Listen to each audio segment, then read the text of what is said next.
예, 안녕하세요. 그 인트로 영상을 잘 보셨습니까? 그 클라우드로 이제 왜 가야 되는가, 뭐 어떻게 가야 되는가, 이런 부분에 대한 고려보다는 이제는 그 현재 클라우드를 쓰고 있는데 어떻게 하면 그 더 잘 쓸 수 있을까? 그리고 또 지금 쓰고 있는 플랫폼 대비 타사의 플랫폼은 어떤지, 다른 플랫폼을 도입을 하였을 때 현재 운영하고 있는 플랫폼과 어떻게 또 콜라보를 해야 될지 고민이 좀 많으실 것 같습니다. 뭐 여러 가지 방법론이 좀 있겠지만 오늘은 현재 여러분들이 운영하고 계시는 온프레미스 아키텍처를 클라우드로 또 어떻게 마이그레이션 하는지에 대한 솔루션 펑션별로 저희가 그 대조할 수 있는 그 장표를 좀 만들어서 소개를 좀 드리고, 그리고 그 멀티 클라우드를 중앙에서 관리할 수 있는 그 별도 솔루션에서 어떻게 또 그 매니징을 하고 클라우드가 가지고 있는 보안적인 위협들은 어떤지 한번 좀 살펴보겠습니다. 그리고 마지막은 컨테이너라고 얘기를 하는데, 뭐 컨테이너 아마 도커 많이 쓸 겁니다. 그리고 서비스 배포가 자주 일어나고 그 포드나 이제 컨테이너에 대한 배포가 그 매우 빈번하게 일어나는 고객사들은 쿠버네티스라는 배포 솔루션을 써서 또 운영을 또 하고 계실 겁니다. 그 보안이 또 그 이슈이긴 한데 사실상 뭐 컨테이너라는 것도 여러분들이 또 구축해서 사용을 하실 수도 있지만, 뭐 ECS나 뭐 EKS 등 클라우드 사업자가 제공하는 컨테이너 서비스도 있습니다. 그 컨테이너 서비스와 또 저희가 가지고 있는 솔루션과 또 어떻게 결합을 해서 디플로이먼트하고 저희가 그 아키텍처에서 이제 어떠한 동작을 할 수 있는지를 데모를 통해서 간단히 좀 소개해 드릴 수 있는 자리를 좀 마련을 좀 하고자 합니다. 예, 오늘 세션은 그 멀티 클라우드입니다. 예, 뭐 제목 보시고 다 오셨겠지만 퍼블릭 클라우드 그리고 프라이빗 즉 이제 온프레미스에서 사용을 하시는 프라이빗 클라우드도 있을 수도 있겠고요. 그리고 뭐 그 구글 드라이브나 뭐 드롭박스 그리고 오피스 365와 같은 서비스로 제공이 되는 그 소프트웨어를 이용하는 뭐 사스 같은 이런 솔루션도 있을 겁니다. 사스에 대한 데모는 오늘 마지막 4시 반인가요? 4시쯤입니다. 예, 그때 데모 세션 때 저희가 카스비를 좀 진행을 하도록 하고, 예, 오늘은 그 가운데에 보시는 여기 그 AWS 그리고 뭐 애저 여러 등등등이 있는데 이 멀티 클라우드 플랫폼과 연동되었을 때 보안 솔루션 적용 방안 그리고 또 비용을 줄이는 방안 이런 것 등을 좀 말씀드리려고 합니다. 그래서 저희가 제공하는 이제 항상 얘기를 하죠. 시큐리티 패브릭. 오늘은 가운데 오른쪽에 보이는 멀티 클라우드 시큐리티에 해당되는 부분을 좀 말씀드리려고 합니다. 그 데이터 센터의 방향과 형태입니다. 자, 기업 A가 있는데 옛날에 이제 데이터 센터가 있으면 그 주소가 있었죠. 뭐 경기도 수지 데이터 센터 아니면 뭐 학동에 있는 뭐 데이터 KT 센터 뭐 등등이 있는데 지금은 조금 다릅니다. 이제 그 클라우드로 가게 되면서 리전의 개념으로 좀 바뀌었기 때문에 인천에 있을 수도 있고요. 그리고 서울에 있을 수도 있고 뭐 도쿄에 있을 수도 있고 뭐 미국에도 있을 수가 있습니다. 그래서 물리적인 위치는 이제 더 이상 중요하지가 않다.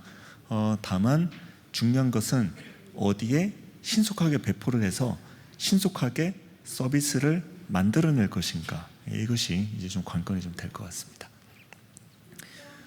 말 안 해도 알 수 있는 것입니다. 클라우드는 이제 항상 성장을 하고 있고 다만 좀 아쉬운 거는 그 한국이 유난히 좀 클라우드 어답션이 좀 전 세계적으로 좀 많이 느린 편입니다. 그래서 뭐 제일 큰 부분이 이제 그 국내 컴플라이언스 부분이 있고, 그리고 거버넌스 측면이 있습니다. 뭐 해외도 사실 마찬가지겠지만 우리나라 그 고객사들 중에 국내 클라우드 쓰시는 고객님들의 의견은 이제 컴플라이언스에 보면 데이터 센터에 직접 방문해서 거부는 할 수 있어야 된다라는 건데, 뭐 아쉽게도 이제 그 외산 클라우드 벤더는 데이터 센터 방문 허용하지가 않죠. 그렇기 때문에 이제 뭐 네이버 클라우드라든지 뭐 아니면 뭐 국내 다른 클라우드나 이런 클라우드를 또 고려하는 케이스들도 있어서 실제 한 가지 클라우드를 사용하는 케이스가 이제 거의 없다고 보시면 됩니다. 그리고 특정 클라우드사를 사용을 하게 되면 그 솔루션은 또 이제 락인이 되기 때문에 그 고객사 분들께서는 뭐 그 비딩을 통한 합리적인 가격을 뭐 얻을 수 있는 부분도 좀 없을 거고, 그리고 그 특정 클라우드 플랫폼이 장애가 생기게 되면 또 큰 이슈가 될 수가 있죠. 뭐 예를 들면 뭐 어디로 좀 말씀드리긴 하지만 뭐 2년 전에 그 DNS 쪽에 이제 큰 이슈가 있어서 데이터 센터 쪽이 이제 그 AG가 이 단어 자체가 좀 문제네요. 예, 그 문제가 생겨서 이제 그 서비스가 이제 안 됐었던 적이 좀 있었죠. 예, 클라우드 도입 트렌드입니다. 한창 이제 그 클라우드 마이그레이션을 많이 할 때 고려를 했었던 게 뭐 앞단에 게이트웨이 솔루션인 차세대 방화벽, 그리고 뭐 와프 사실 제일 많이 고려를 하셔야 되죠. 왜냐하면 대외 서비스 용도로 가시는 경우도 좀 꽤 있기 때문에 웹 어플리케이션 보호, 그리고 뭐 사스, 카스비 등등등이 있습니다.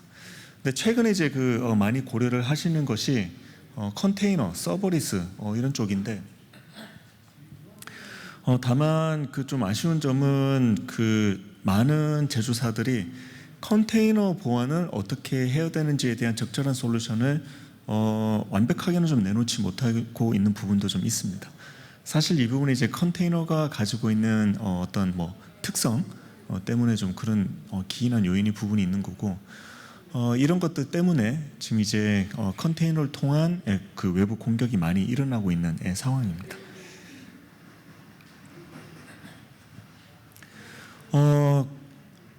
IT 인프라에 대한 변화가 일어나면서 많이 고려가 되는 부분이 지금 보시면 클라우드 컴퓨팅에 대한 시큐리티가 가장 큽니다. 이제 고객들께서 이제 그 혼동을 좀 가지고 계실 수밖에 이제 없는 부분이 클라우드 사업자는 자기네 이제 보안 펑션으로 이제 다 된다, 라고 얘기를 하고 있고, 지금 보시면 여기에 나와 있는 것들이 다 보안 펑션입니다. 근데 이제 저희가 지금까지 온프레미스에서 사용자 경험 기반에 의한 서드파티 보안 솔루션에 의한 그 운영 관점에서 보게 되면 사실상 100% 완벽하지는 않습니다. 물론 이제 그들도 최선을 다해서 기능을 제공을 하고 있습니다만, 자, 첫 번째 네트워크 인프라 관점에서 한번 얘기를 해보죠. 레이어 4 기반의 보안 솔루션이 대부분입니다. 즉 ACL 기반이죠. IP랑 포트 기반의 기능들이 많습니다. 자, 여기 보시게 되면 AWS 와프 있습니다. L7 보안 솔루션인데 뭐 서드 파티 솔루션을 쓰셔도 되고요. 그리고 AWS 자체 와프를 쓰셔도 됩니다만, 다만 이제 그 기능들이 일부 이제 제약적이거나 발생되는 로그에 대한 가시성이 부족한 점 때문에 운영상에 아니면 그 장애나 침해 대응 사고에 있어서 신속하게 대응하기가 조금 쉽지 않은 부분이 조금 있습니다. 네. 예, 멀티 클라우드 보안 과제는 그 발생되는 여러 가지 그 펑션들, 예를 들면 시큐리티 그룹, 네트워크 ACL, 그리고 인증 기반의 IAM, 그리고 플랫폼도 굉장히 많죠. 그 스토리지를 담당하는 뭐 EFS나 S3, 그리고 DB를 담당하는 뭐 RDS, 머신러닝도 제공을 하고 있고, 그리고 빅데이터, 뭐 즉 오로라, 뭐 이런 것들도 즉 굉장히 많습니다. 그것들로부터 발생되는 이벤트를 중앙에서 어떻게 이제 관리할 것인가에 대한 고민이 있습니다. 그리고 하나의 플랫폼이 아니라 다양한 플랫폼을 사용을 함으로써 멀티 클라우드 플랫폼을 동일한 사용자 경험 기반에 있어서 이제 어떻게 관리를 할 것인가, 이런 것들도 좀 이슈가 좀 될 것 같습니다. 클라우드 플랫폼별로 그 보안 정책 적용하는 방안이 사실상 다릅니다. 그렇기 때문에 하나의 플랫폼으로서 저희가 그 여러분들께서 얻어진 그 노하우를 어떻게 일관되게 적용하는가도 좀 문제가 좀 될 것 같습니다. 그리고 클라우드 서비스에 가입을 하게 되면 이메일로 매일마다 수없이 거의 스팸에 가깝게 메일이 날라옵니다. 찾아보면 이 기능이 업데이트가 됐어요. 저 기능이 새로 나왔습니다. 그리고 또 정기적으로 그 클라우드 인벤트 그 세미나를 가보면 또 이런 기능이 나왔고 이게 또 바뀌었습니다. 저희가 알기가 좀 쉽지가 않죠. 그래서 다양한 플랫폼을 동시에 제공하는 멀티 클라우드 지원 보안 솔루션을 고려를 하시는 것도 하나의 방법이 될 것 같습니다. 사진을 좀 찍고 계셔서 제가 좀 잠깐 놔두겠습니다. 된 것 같습니다. 그 멀티 클라우드 보안 전략에 대해서 좀 말씀을 드리려고 합니다. 제가 그 제조사 SE로서 이 자리에 섰지만 솔직하게 이제 말씀을 드리게 되면 저희는 그 엔드포인트 솔루션도 있고 그리고 게이트웨이 보안을 담당하는 솔루션도 있습니다.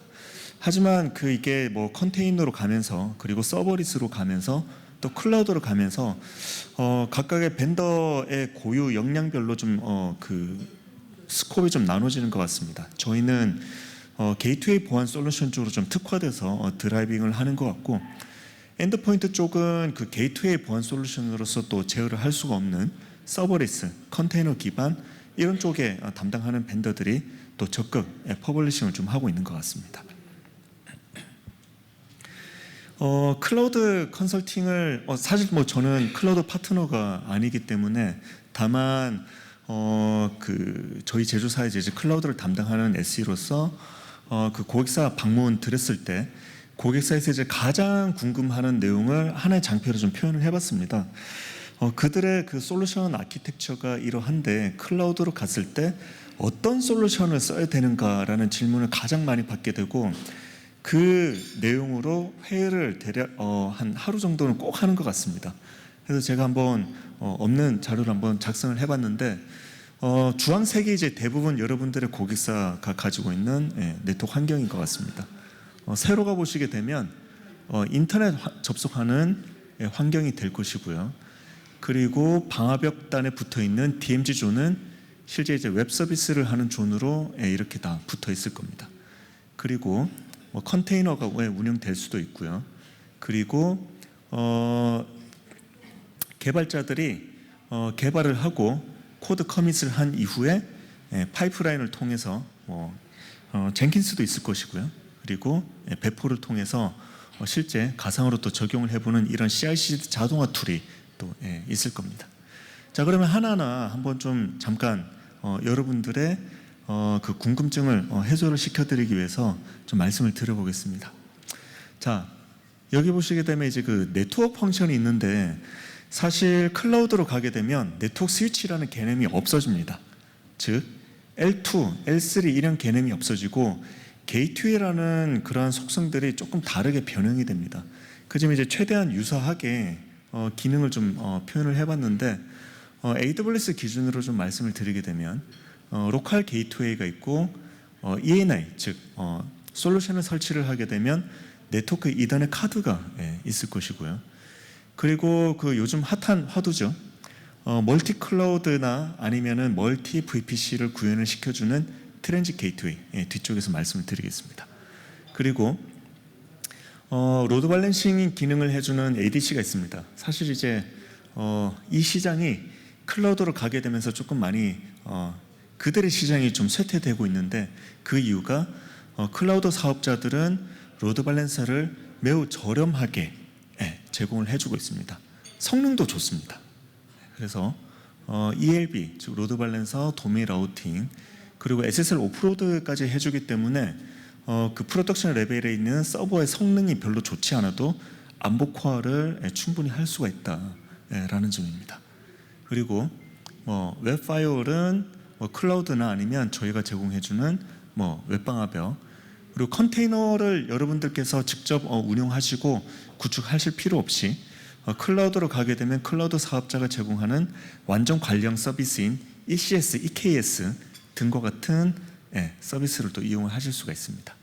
그리고 웹서버 그리고 와스, DB 등등등이 있는데 이런 것들을 여러분들이 사용하고 계시는 라이센스를 그대로 유지하기 위해서는 클라우드에 EC2라는 컴퓨팅 서비스를 올려서 거기에 해당 어플리케이션을 설치를 하시고 라이센스를 먹이는 방법이 있을 거고요. 아니면은 그 CSP가 제공하는 관리형 서비스인 뭐 그 람다 같은 서버리스 솔루션을 이용을 하시거나, 아니면 뭐 DB 같으면 뭐 RDS, 뭐 MySQL이나 MS SQL, RDBMS, 그리고 뭐 오로라 등을 제공하는 솔루션을 쓰시면 될 것 같습니다. 그리고 스토리지도 이제 매우 저렴하게 제공을 하고 있는데, 스토리지 솔루션도 이제 서드파티 굉장히 비싸죠. 그리고 운영 비용도 비싸고 공간도 많이 차지하고 전기도 많이 먹습니다.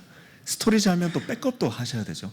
그런데 지금 보시면 SS3라는 저렴한 그 솔루션을 또 제공을 하고 있습니다.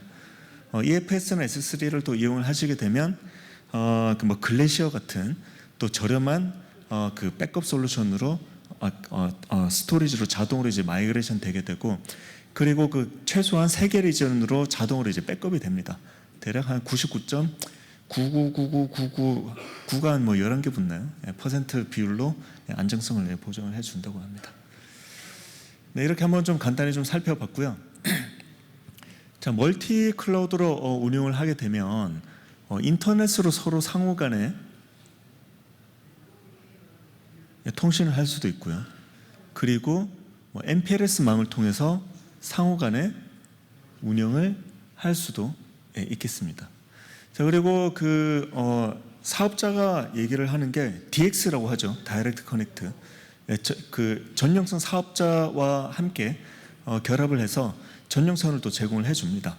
그렇기 때문에 멀티 클라우드가 폐쇄망 환경에서 VPN을 사용을 하던, 아니면 그 DX를 사용을 하던 연결을 해서 실제 그 하나의 그 전체 큰 네트워크로 사용을 할 수가 있게 됩니다.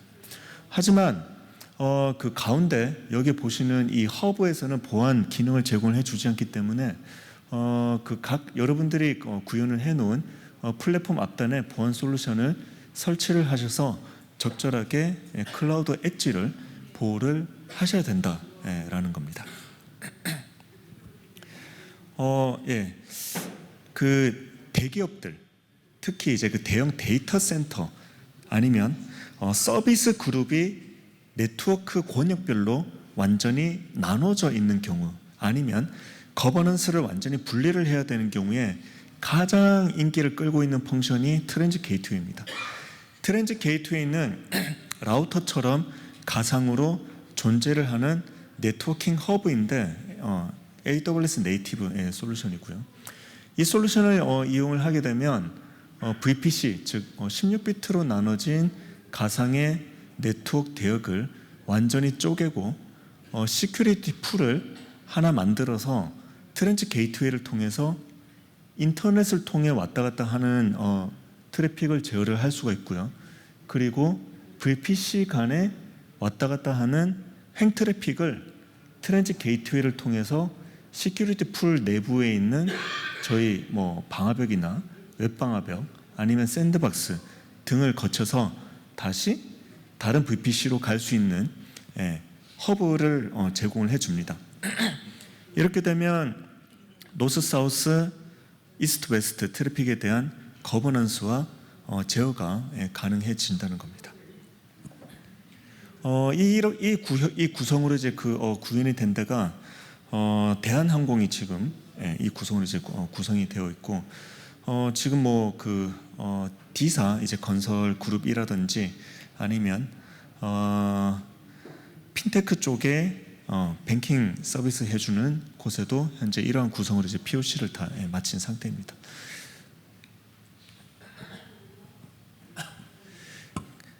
데이터 센터를 구성을 하시고 거기에 이제 그 솔루션을 넣게 되면 하나의 데이터 센터 내에 솔루션을 구축을 하시고 나서 이중화를, 예전에는 데이터 센터 내에 있는 렉 마운트를 복수개를 만들어서 이중화를 하셨을 겁니다. 그리고 데이터 센터 하나가 죽게 되면 다른 데이터 센터로 넘어가는 DR 구성을 이제 하셨을 거고요.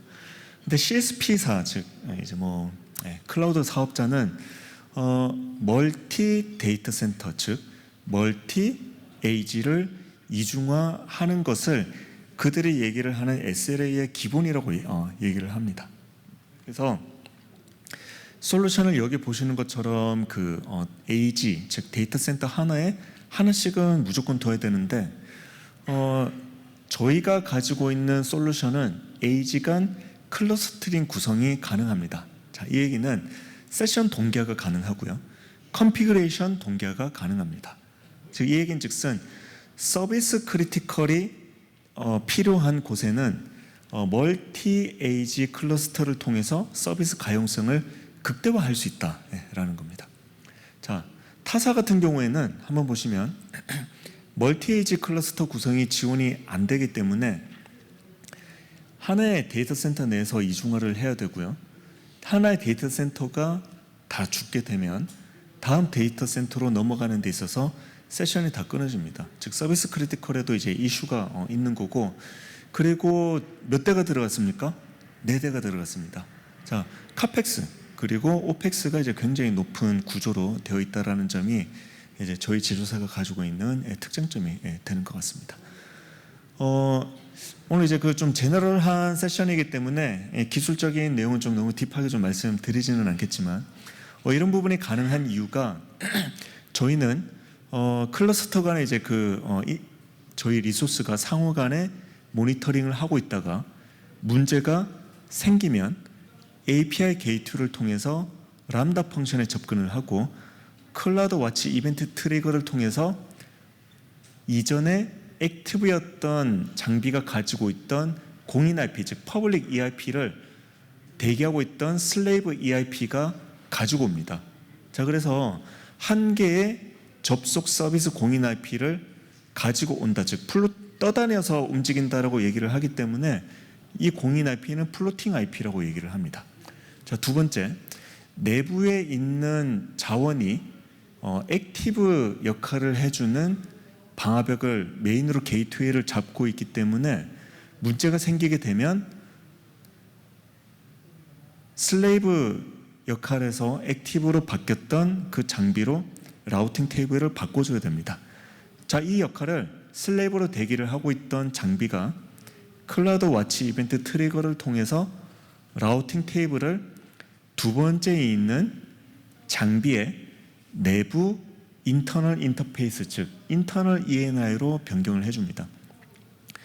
이 과정이 완벽하게 오토메이션 돼서 이루어지게 되고 지금 보시는 것처럼 API 게이트웨이 람다 이런 그 세 가지 AWS 네이티브 서버리스 펑션에 대한 설정과 제어가 이미 자동으로 들어가 있기 때문에 여러분들은 이 솔루션을 구축을 하실 때 자동화된 오토메이션 작업을 전혀 하시지 않으셔도 된다는 겁니다. 자, 경쟁사는 이러한 기능들이 제공이 된다고 하더라도 1분 정도 시간이 걸리는 이유가 아래쪽에 나와 있는 이러한 펑션을 이용하는 것이 아니라 여기 나와 있는 그 이더넷 카드, 즉 ENI를 뗐다가 붙이는 약간 어떻게 보면 좀 브릴리언트하지 않은 방법을 통해서 이중화를 하고 있기 때문에 시간이 좀 많이 걸린다는 겁니다. 그래서 저희가 그 핀테크 쪽에 그 POC를 했었던 결과인데요. 첫 번째 장비를 죽였고 두 번째 데이터 센터로 넘어갔을 때 저희는 핑이 하나가 빠졌습니다. 참고로 그 CSP4가 얘기하는 데이터 센터 간의 거리가 대략 한 몇백 킬로미터 정도 되는데요. 몇백 킬로미터 정도의 트래픽이 넘어가는데 대략 이제 한 개가 빠졌다. 에라고 그다음에 세션도 이제 그대로 유지가 됐다는 겁니다. 자, 그러면 비용을 절감하는 방법 그리고 서비스 가용성을 극대화하는 방법에 대해서 좀 살펴봤는데 멀티 클라우드를 어떻게 단일화돼서 관리를 할 수가 있는지 한 가지 아이디어를 좀 제시를 드려보고 싶습니다. 제가 이제 클라우드 프로젝트를 작년부터 좀 많이 해보고 있는데 클라우드 사업자 파트너 사도 이제 굉장히 다양하게 많이 계십니다. 거기서 이제 오시게 되면 VPC도 나누고 그 다음에 IAM 유저 권한도 나눠서 거버넌스를 완전히 이제 그 팀별로 아니면 서비스별로 분리를 해서 계정과 설정을 만들어내시는데, 이러한 설정들을 한눈에 보기 위한 그 싱글 페인 매니지먼트 솔루션을 파트너사마다 이제 각각 개발을 해서 가지고 오시더라고요. 뭐 대한항공도 마찬가지고요.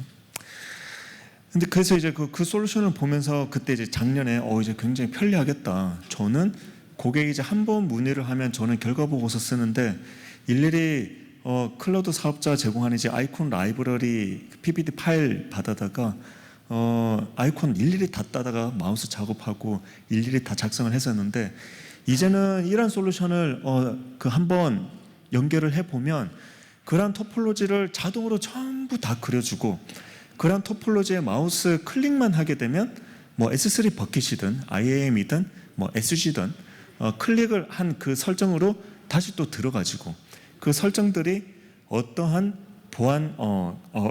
보안적으로 문제가 있는지를 자동으로 나타내주고, 버튼 한 번으로 문제가 있는 그 설정들을 패칭을 해주는 이런 것들이 매우 유연하게 잘 되어 있다라는 점이 굉장히 큰 장점인 것 같습니다.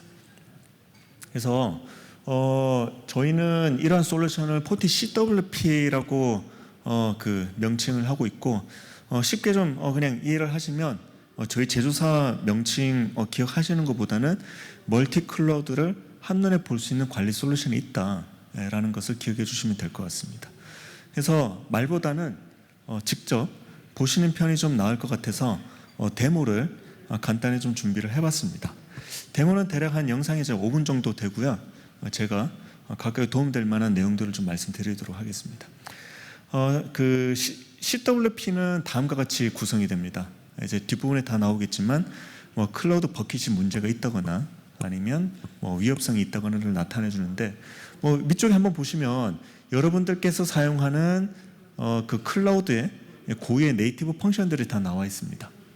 자 보시게 되면 그 클라우드 펑션 중에서 시큐리티 그룹을 한번 보겠습니다. 자, 시큐리티 그룹이 가지고 있는 보안적인 문제점들에 대해서 나타내 주는데요. 네. 자, 위반 정책이 감지가 됐고요. 자, 위반 감지된 정책이 수정을 하기 위해선 오토픽스라는 기능을 써서 문제를 해결을 할 수가 있습니다. 자, 보시면 이제 올 블록 인바운드를 설정을 하라라고 이제 가이드가 나와 있죠. 그리고 레모데이션을 클릭을 하게 되면 어떻게 수정을 하라라고 수동으로 이제 알려주기도 합니다.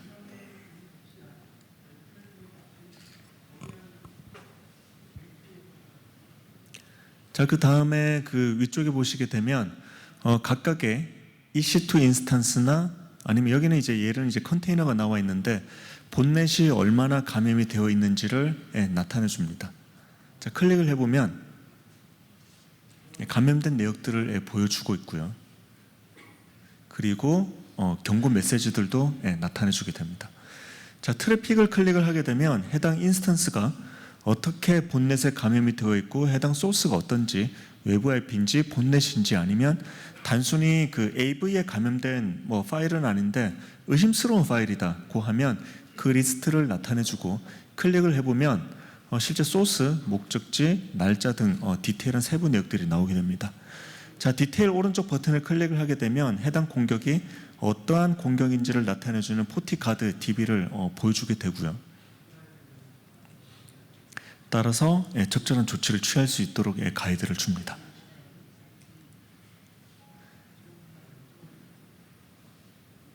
자, 위반 정책 조치 작업인데 잠깐 빨리 넘어갔네요. 자, 그리고 이제 그 스토리지, 즉 S3가 가지고 있는 보안 위반 정책에 대해서도 감사를 해줍니다. 자, 보시게 되면 문제가 되는 게 퍼블릭 라이트가 되죠. S3 처음 설치를 하시게 되면 퍼블릭하게 에디트를 하겠냐 안 하겠냐라고 설정이 나오는데, 이제 그 디폴트는 블록으로 꺼져 있는데 모르고 이제 다 켜놨다고 가정을 하고 이제 진행을 해본 겁니다. 자, 세부 위반 내역들을 보시게 되면 태깅으로 퍼블릭 라이트 설정 권한이 되어 있다라고 이제 알려준 것이고요.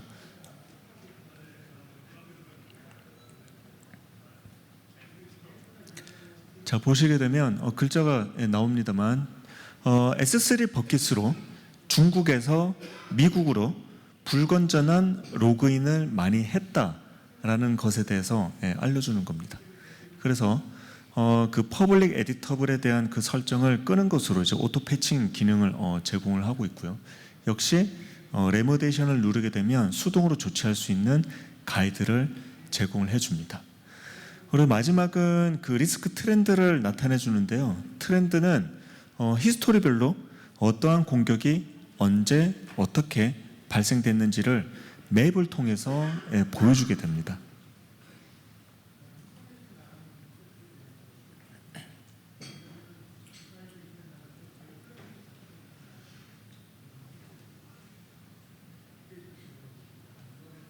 자, 여기 보시게 되면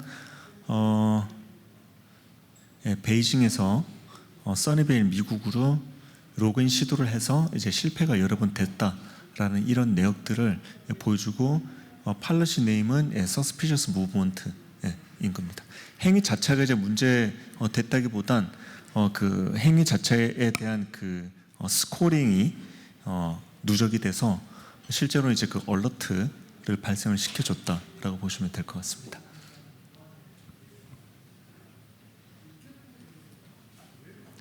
자, 어택 맵을 제공을 해줍니다. 자, 보시게 되면 중국에서 미국으로 대선 공격을 진행했었던 내역들을 보여주고 있고 국가 등등등 상세 정보가 나오게 됩니다. 자, 컨테이너 보안에 대해서 좀 간단히 말씀드리고자 합니다. 컨테이너 같은 경우는 사실 컨테이너가 포드 안에 이제 구성이 되고 있고 그리고 서비스별로 포드가 또 나눠지기도 하고 포드 간에 또 로드 밸런싱 기능을 해주는 또 CBR 제로라는 로지컬한 인터페이스가 있습니다. 그리고 CBR 제로 로지컬 인터페이스를 벗어나면 또 일반 이더넷이 있을 거고요. 이더넷 바깥에는 웹 파이어홀이나 아니면 차세대 방화벽과 같은 보안 솔루션을 또 둘 수가 있을 것입니다. 그리고 CBR을 대신해서 포드 로드 밸런싱을 또 해주는 또 솔루션을 또 별도로 둘 수가 있을 것이고 그리고 포드 내에 컨테이너로서 또 보안 솔루션을 또 구성을 해서 컨테이너들을 보호하는 역할을 또 해볼 수가 또 있을 것입니다. 저희가 제공하는 그 컨테이너 보안 아키텍처입니다. 자, 차세대 방화벽을 외부 그 이더넷 카드 바깥쪽에 구성을 해서 컨테이너 이미지가 내부에 배포가 될 때 컨테이너 내부에 포함이 되어 있는 악성 코드나 멀웨어 그리고 문제가 있는 부분들을 감사를 할 수가 있을 것이고 접근 제어도 할 수가 있을 것입니다.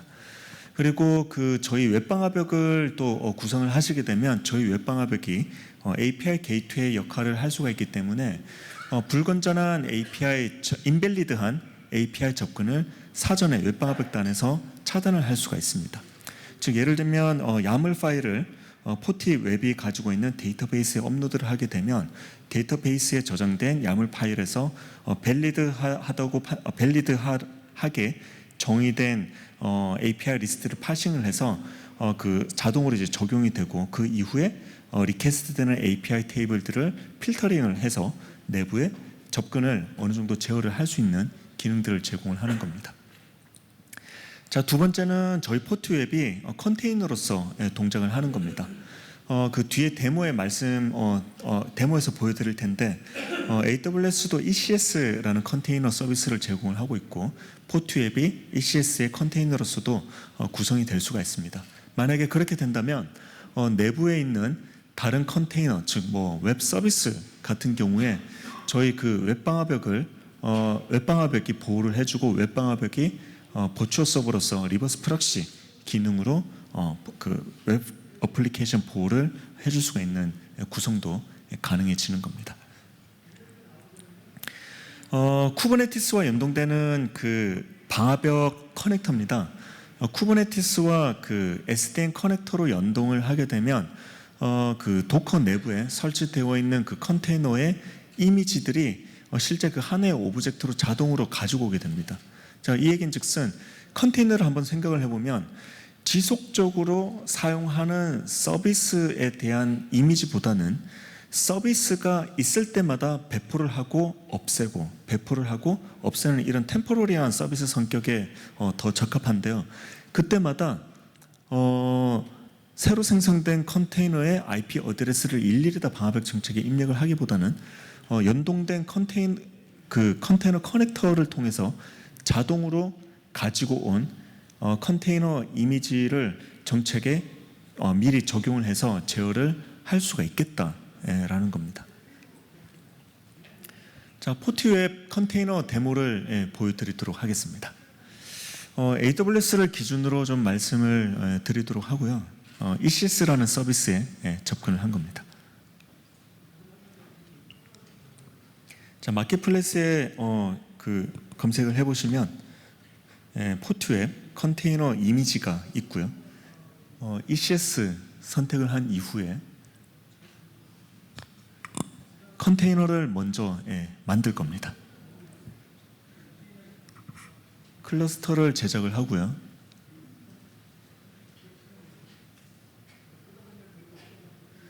컨테이너 생성에 필요한 기본적인 정보를 넣습니다.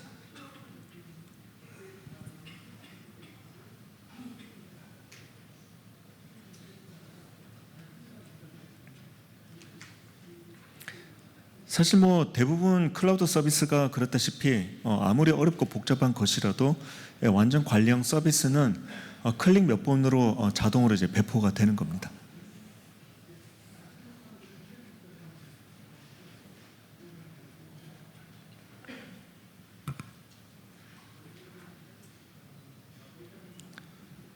자, 지금은 이제 그 컨테이너가 완벽하게 구축이 됐기 때문에 컨테이너로 구성이 되는 웹방화벽을 설치를 하는 겁니다.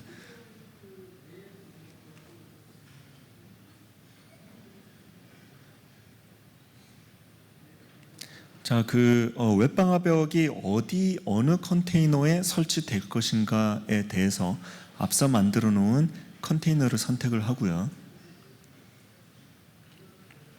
그리고 컨테이너 이미지를 받아올 수 있는 포트웹의 이미지 주소를 입력을 합니다.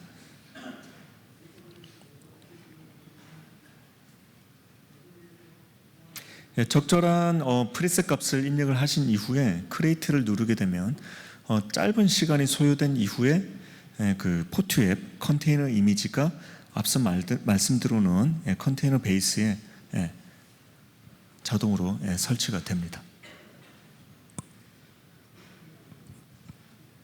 ECS에 설치가 되는 거죠.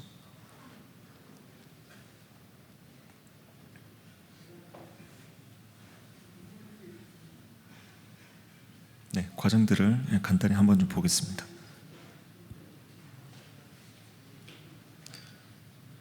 자, 지금 보시면 이제 생성 중이라고 나오고 있고 러닝으로 바뀌었습니다.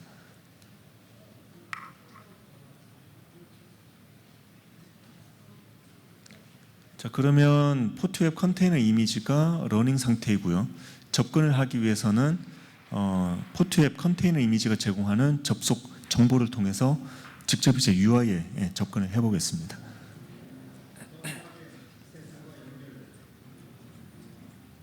제가 시간을 위해서 영상을 조금 자르기는 했는데 실제 잘라낸 시간이 5분도 채 안 되기 때문에 매우 신속하게 배포가 된다고 보시면 될 것 같고요.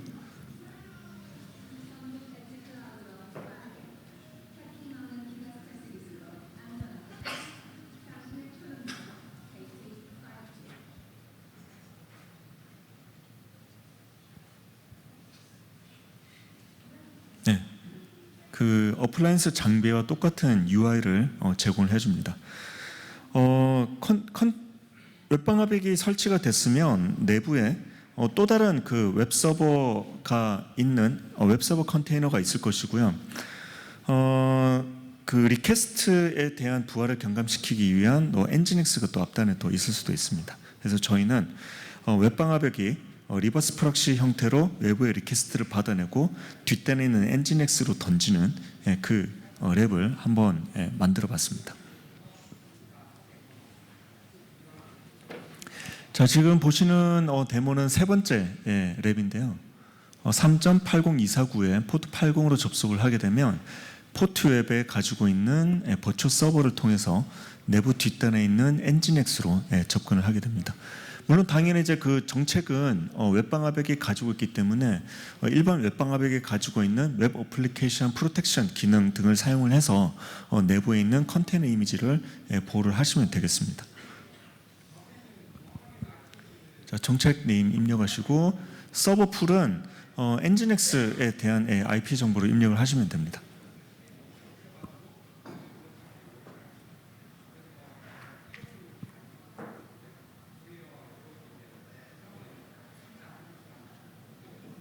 자, 엔진엑스 IP를 복사를 하고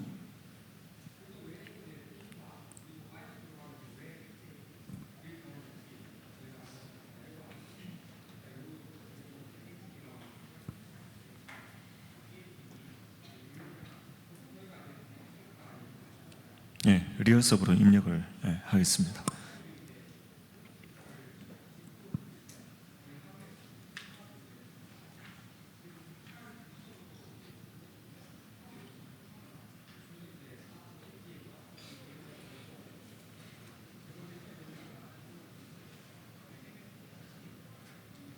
입력이 됐죠? 그러면 이제 접속할 수 있는 정책은 생성이 된 겁니다. 다음에 적절한 서비스 입력을 하시고 웹 프로텍션 프로파일은 설정이 좀 복잡한 관계로 그 컨테이너 그 세션하고는 좀 맞지 않기 때문에 이 부분은 생략하겠습니다. 이 부분 아마 여러분들 더 잘 아실 거라고 생각을 하시면 됩니다. OK 버튼을 누르게 되면 리버스 프락시 형태로 외부에서 내부 컨테이너로 연결되는 그 트래픽 제어를 포트 웹이 대신 해주는 그 환경이 꾸며졌다고 보시면 될 것 같습니다.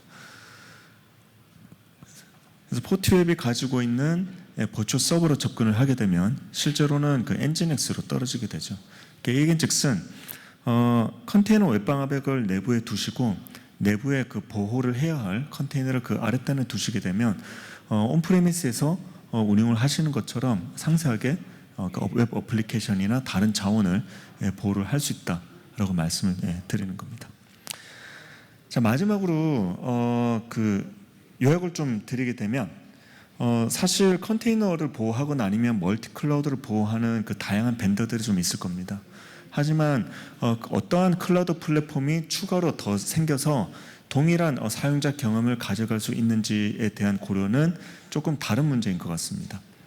그래서 동일한 솔루션으로 다양한 멀티 클라우드 플랫폼을 지원하는 솔루션을 적극적으로 검토를 하시는 것이 또 필요하고 그 솔루션이 가시성과 그리고 여러분들께서 요구를 하시는 컴플라이언스에 만족을 하시는 건지 아니면 컴플라이언스 만족에 도움이 될 것인지를 좀 생각을 해보셔야 되고 그리고 더군다나 이제 그 CI/CD나 이제 서버리스 환경으로 많이 갖고 가고 있습니다.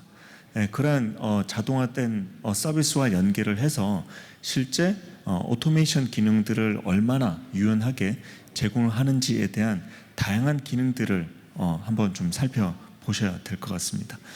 그리고 마지막으로 컨시스턴시 예를 들면 단 하나의 싱글 페인으로 멀티 클라우드 환경을 하나의 UX로 보고 관리를 할 수 있는 솔루션 검토도 한번 해보시는 것이 다양한 멀티 클라우드를 보호를 하고 운영을 하고 새로운 서비스를 설치를 하고 배포를 하는 데 있어서 큰 도움이 될 거라고 생각을 합니다. 그래서 저는 이만 여기까지 발표를 마치도록 하고 장시간 동안 설명 들어주셔서 감사합니다. 수고하셨습니다.